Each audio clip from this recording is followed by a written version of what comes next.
आज हम बात करने जा रहे हैं आदि कर्म पर। इसका उल्लेख कहीं ना कहीं राधा स्वामी मत में मिलता है, लेकिन आज की वीडियो से पहले मैं एक बात कहना चाहूँगा कि भाई सबकी भावनाओं का आदर करता हूँ, सम्मान करता हूँ, क्योंकि सबकी भावनाएं अपने आप में पवित्र होती हैं। तो हमें इस सबका सम्मान भी करना चाहिए। लेकिन जहाँ तक बात ज्ञान की हो तो भाई ज्ञान की बात तो ज्ञान से होनी चाहिए, क्योंकि ज्ञान का आधार तो ज्ञान ही होता है। तो इसीलिए मेरी बातों को अगर आप अपने गुस्से से नहीं ज्ञान से काटोगे तो मेरे को अच्छा लगेगा। तो बहरहाल शुरुआत करते हैं आज की वीडियो की। और जो भी मैं पूछता हूं वो सिर्फ पोथी का ही आधार होता है। जो भी पूछा जाता है आपकी पोथी से ही पूछा जाता है, कहीं बाहर से नहीं। तो इतनी घबराने वाली बात है ही नहीं। तो मेरे ये प्रश्न मेरे नहीं है, ये लोगों के लिए हैं। तो इन प्रश्नों को भाई आप अपनी खुली बाहों से स्वीकार करें और इसका एक सही से उत्तर दें, क्योंकि इसके उत्तर से लोगों का कल्याण होगा। क्योंकि ये जो सवाल हैं ये लोगों के लिए हैं। मैंने कोई बाबा नहीं बनना, मैं किसी संस्था से नहीं हूँ। मैं भाई अकेला हूँ, सिर्फ लोगों के लिए ये कार्य कर रहा हूँ। और मैं चाहता भी नहीं मेरे को कोई जाने पहचाने। तो फिलहाल आज का विषय है आदि कर्म। आदि कर्म का जो कटिंग्स हैं वो आपकी स्क्रीन पर आती होंगी। तो पहले एक ये जो जानकारी है आपके सामने, उसके बाद एक दो सवाल मैं आपके सामने रख दूंगा। ये पहले आपके सामने। आदि कर्म से तात्पर्य किसी कार्य से नहीं किंतु उस अवस्था से है जो रचना की उत्पत्ति से पहले थी। इस अवस्था में कुछ सूरतें थी जिनका झुकाव मन और माया की ओर था। यद्यपि यह भिन्न भिन्न सूरतों में न्यूनाधिक था। सूरतों की मन और माया की ओर इस आरंभिक झुकाव को आदि कर्म कहते हैं, जिसने निर्मल चेतन देश से उन सूरतों को निचले देशों में फेंक दिया, जहां पर उन्हें उस देश के मसले के अनुसार जन्म लेना पड़ा, जिससे कि वह उन शरीरों के द्वारा मन और माया से मिलाप कर सकें। उनकी माया और मन की ओर इस प्रवृत्ति का परिणाम सुख था। इस सुख के अनुभव का परिणाम यह हुआ कि उन्हें बार बार यह सुख भोगने की इच्छा उत्पन्न हुई, जिसके कारण सूरतें बार बार मन और माया के साथ मेल किया करती हैं। इस तरह वह दिन दिन नीचे की ओर गिरती गई और उनका मन और माया से संबंध अधिक दृढ़ होता गया।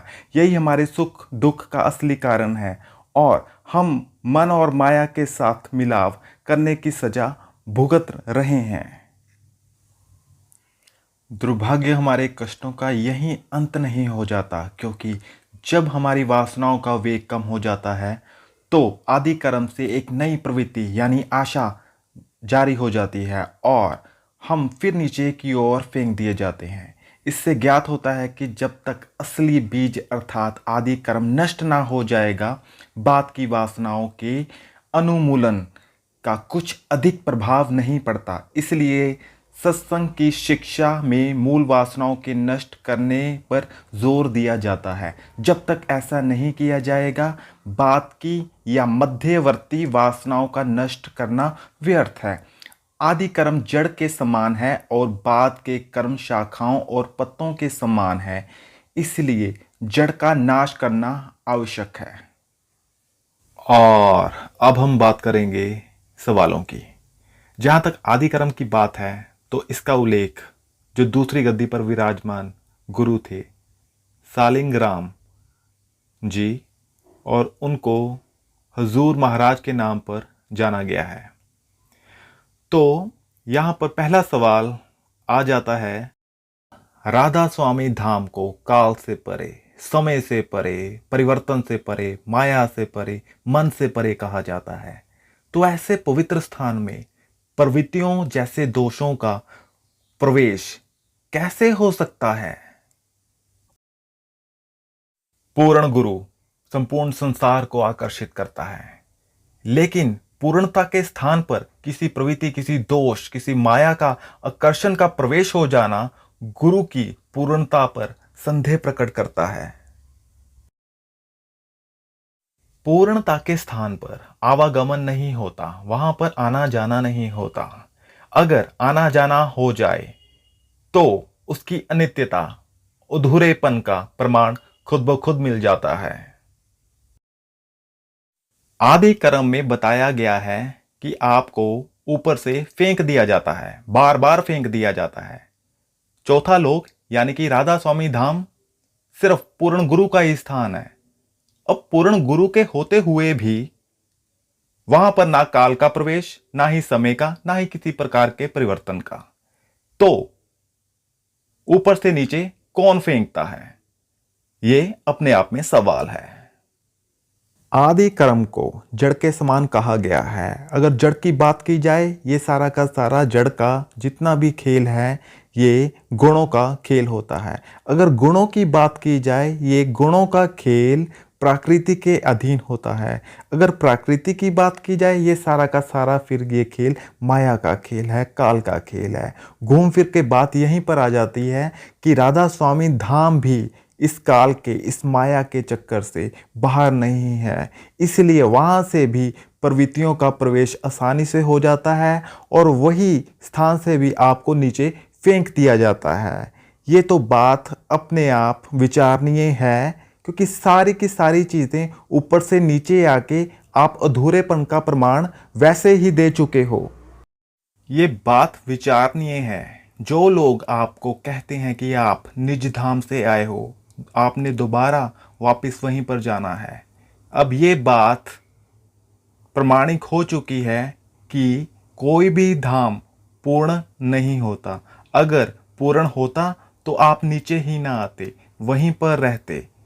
तो जितने ये धामों की बात किया करते हैं, ये सब नीचे ही घूम रहे हैं। इस पर हमें विचार करना चाहिए। आदि कर्म में उल्लेख आता है कि परम धाम में भी कुछ सूरतों का ध्यान नीचे की ओर यानी कि माया की ओर आकर्षित हो गया और कुछ प्रवृत्तियां जाग उठी नीचे के सुखों को भोगने के लिए, इसलिए उन्हें ऊपर से नीचे आना पड़ा। यहां पर एक सवाल पैदा हो जाता है कि जिसने सच में पूर्ण परमात्मा का एक बूंद का भी स्वाद चख लिया हो, वह संसार को भूल जाता है।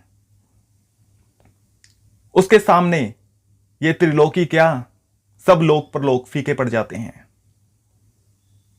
और अगर राधा स्वामी धाम की बात की जाए तो यहां पर तो एक छोटे से सुख ने परम धाम को, धुर स्थान को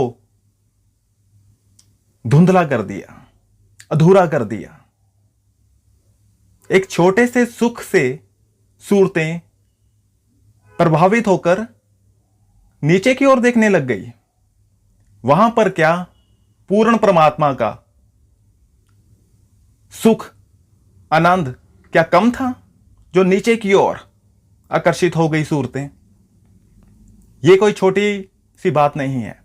यह पूर्णता पर सवाल पैदा हो जाता है, खड़ा हो जाता है। तो इसलिए इस पर विचार करना अनिवार्य है।